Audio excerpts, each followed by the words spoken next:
Sandy Kreisberg here. This is another handicapping session with a very exciting candidate. Has a very powerful 770 GMAT. He's an IIT grad from, how do you pronounce that city? Kharagpur.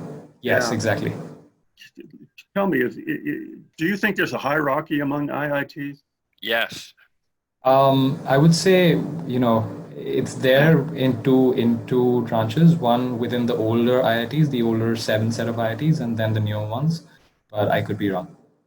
Which are the older ones?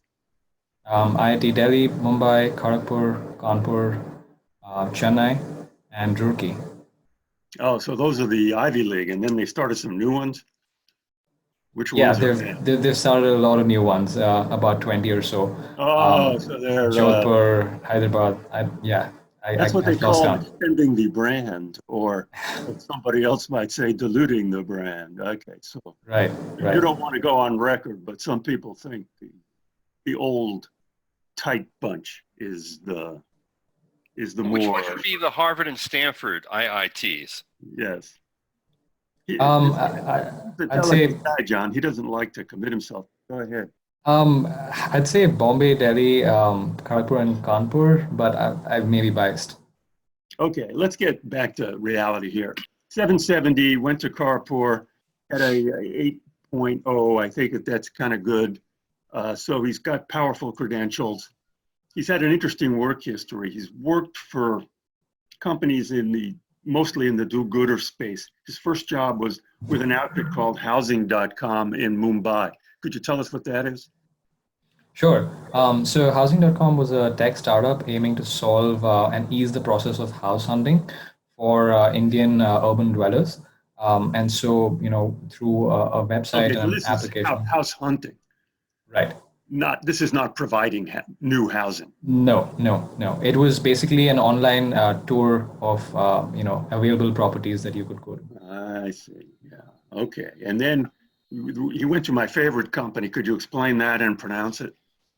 Right. So then I did my own startup called ValmeGo, where we were trying to solve the car parking problem in Indian cities. ValmeGo coming from trying to solve the car parking problem. How? So we had an interesting model where we had identified. So we started in Delhi, which is the capital of India, and has the most number of cars. And we came up with a model where we identified commercial hotspots within the city and mapped the demand and supply to see that within these hotspots, if we could. Where'd you park the cars? At parking spots that were further away from these hotspots by the use of valets. Oh. What was your problem? What was your problem? Valets or real estate? I would say it was customers because it worked well in Delhi. Excellent. Yeah, it worked very well in Delhi, but when we looked to other cities to scale up, we realized that because the policy was in a way that customers weren't used to paying for parking and just parking for free on streets, nobody wanted to pay us. Yeah, okay. I'd pay you. All right. And then tell me about your current job at the Institute for Transformative Technology. This is ITT, not That's right. IIT, and it's not exactly right. IIT in America, which I believe was a very sketchy technical training school. Yeah, we've had a branding issue with that. Yeah, so this is the good ITT. What is it in Mumbai? That's right. So ITT is a tech for dev company that identifies early stage technologies that have the potential to solve poverty in the areas of agriculture, healthcare, and electrification. And we do all it takes to take these early stage technologies to build them into market ready products and then test business models around them through operational pilots. And finally, boy. Right.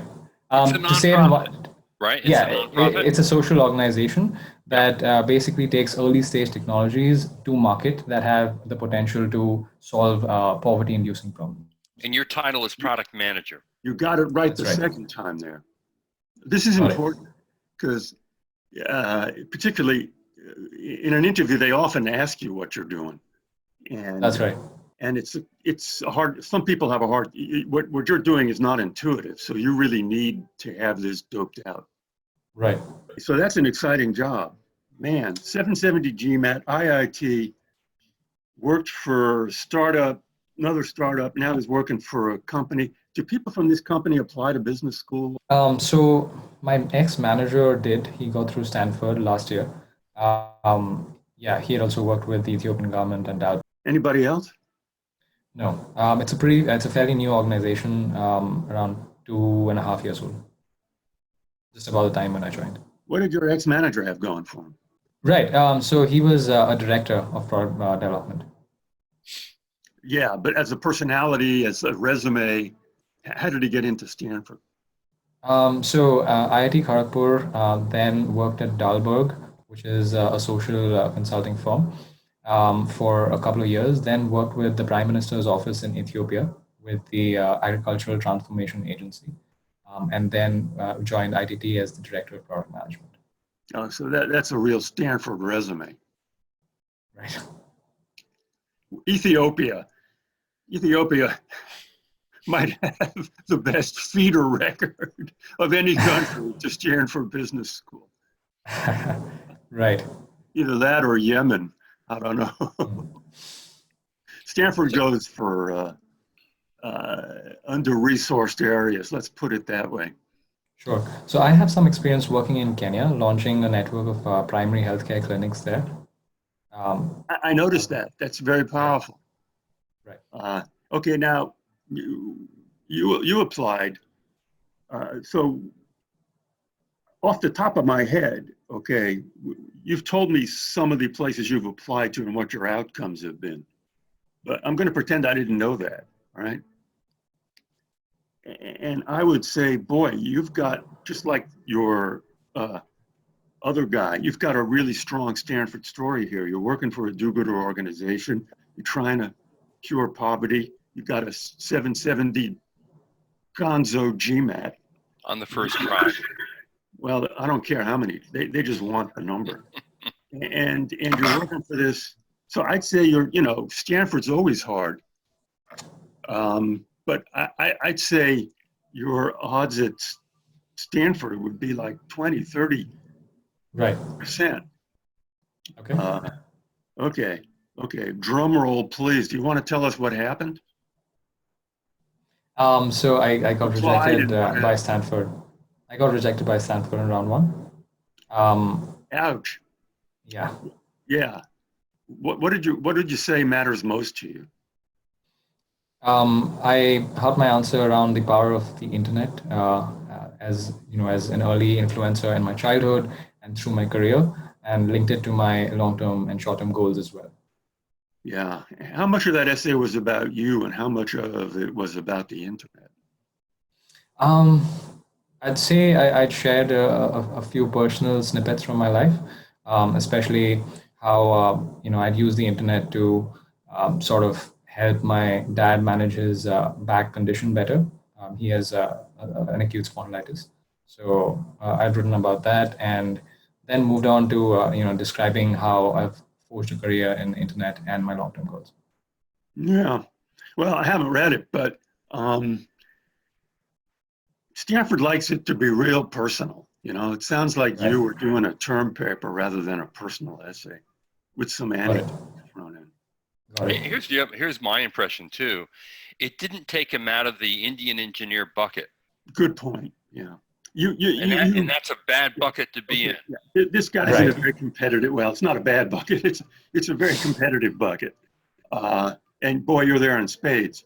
And you've got the ability to get out of it, given these work histories. But you just should have told some personal story about personal development, personal learning. Instead of having the internet help your dad, you should have written about how it helped you get along with your dad and what the relationship was, before the internet. Or what he did in Kenya. And of course, Africa is always an exciting locale for Stanford. Right. And if he did that, he could say how he would look forward to helping Stanford. Yeah. Okay. So let's do something important here. Stanford history. HBS still alive, right? Right. Okay. What are you going to write about for HBS? Well, I honestly, I was thinking that, something on the lines of going out of my comfort zone, and how. Okay, how many times have I said this? Biggest cliche in the world, going out of my comfort zone. Honestly, that doesn't mean you couldn't write a great essay with that as a summary of it. It's just Right. It's too overused. Yeah, and it. people tend to fall into cliches. Got it. What HBS, the essay doesn't count as much at HBS as it does at Stanford. What you should write about are, well, here's a question. Name 5 things that have influenced you. Personal, professional, historical, or books and movies. Right. Do you want me to go? Yeah. So to The start most off with, important influences. Let's start with your family. So the most important influence has been my family, and how my parents had to stay apart for 6 years because my dad kept moving around for his job, and to ensure continuity in my education, they actually spent 6 years apart till I got into IIT. Then I think at IIT. That's a fact. What's the influence on you? So that really influenced me to, it imbibe this value of commitment over convenience. It was, it would have been very convenient for us to move with Yeah, that. okay, I'll buy that. Okay, what's number 2? Number 2, I think, would be, introduction to technology entrepreneurship at college at IIT Kharagpur, where I joined and led the entrepreneurship cell. Good. What's number 3? I'm not minimizing this. I'm just right. The third influence, I'd say the journey of starting up, which was very exciting, but also very hard. That was definitely a very strong influence early in my career. Yeah, okay, that's your Harvard essay. I'd like to, you've asked, you don't say it this way, but you've asked me, what else do you want us to know about you? I want you to know more about my family. I want you to know more about my interaction with technology and what it means to me. And I also want you to know about my experience with startups. Right. And you write that in 800 words, and then you write 200 words about your goals. That would be Got it. Could you see that as a Harvard essay? For sure. I see that structure working well. Yeah, that's the way I would do it. And man, I hope you get in. Do me a favor, come back for a mock interview, will you? You deserve to go to Harvard, my friend. Okay, what are his odds at Harvard? 30, 40%. I mean, this guy's odds are as good as anybody's. And then Kellogg and MIT and NCOD. MIT with a 770 GMAT, high technical background, liberal arts, humanistic goals. MIT's small and selective, but at MIT, I would say the reason they might reject him or put him on a wait list is because they're fearful he's going to go to Harvard or Stanford. What's another question, John? Also Kellogg and NCOD, and actually Chicago booth as well. Yeah. Odds. This guy at Kellogg, it's a matter of convincing him you want to go. Now, Aarsh, have you applied to Kellogg? No, I want to apply in round 2. Yeah. Go visit, and you've got to convince him you want to go. And then INSEAD, you tell me, John. My view of INSEAD is it's easy. Am I wrong? I think he should be able to get in with a 770 and what he's done. I mean, the one thing that impresses me is he's not the typical Indian engineer. He's pursued a very different path. Yeah. So that helps him a lot get out of that bucket. Yeah. What you got to do is say you found yourself at ITT, this company you've joined now, and use that as a platform for your goals. Right. I'm also just a little wary of my long-term goals and was wondering if that may seem a little too Well, your unrealistic. long-term goals, yeah, I was going to ask you about this. I aspire to leverage my enabler experience. Okay, working at ITT. Okay, that's good. To start a seed accelerator, more coughing, to promote entrepreneurs building products for emerging markets. Too many words ending in ing. There's a name. You get the Yeah, idea. the tone of your communication needs to be more conversational, more relaxed, less laden with a lot of lingo. Yeah, yeah. You're good in person, but you're very attractive personality. You're a real smooth character. That's great to hear. Intellectual, Indian guy. Come across. Make sure you come across that way on the page. Sure. That's my advice. Well, there you go. That's great. Thank you so much, guys. Yeah, hey. Here's also what I liked. I like how you asked a question. What are the 5 things that influenced you most? And out of that, you could get an essay. Bingo. Yeah, that was very helpful. That was super helpful. I'm rooting for you, particularly for a Harvard interview.